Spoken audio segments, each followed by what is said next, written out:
Hei! Tänään värjäämme Shibori-tyynyn Nitor-tekstiiliväreillä. Tässä näet tarvitsemasi tarvikkeet.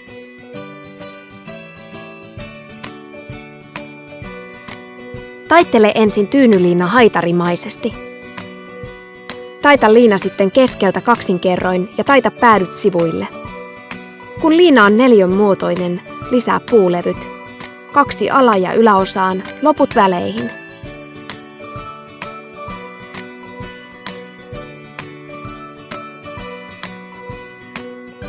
Ota 2 kuminauhaa ja kiinnitä ne nipun ympärille ristin muotoon.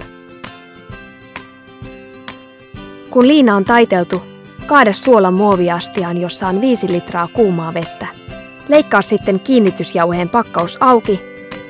Lisää jauhe vedellä ja suolalla täytettyyn muoviastiaan ja sekoita seos hyvin. Nyt on tekstiilivärin vuoro. Avaa pakkaus ja kaada tekstiiliväri astiaan. Sekoita tasaiseksi. Aseta nyt tyynyliinanippu kokonaan muoviastiaan.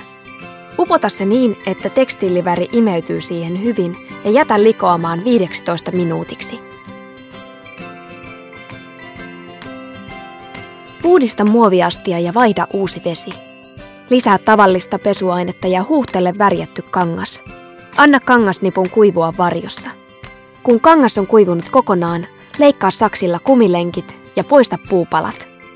Avaa liina. Nyt sinulla on tyyny, joka luo kotiisi yksilöllistä ilmettä.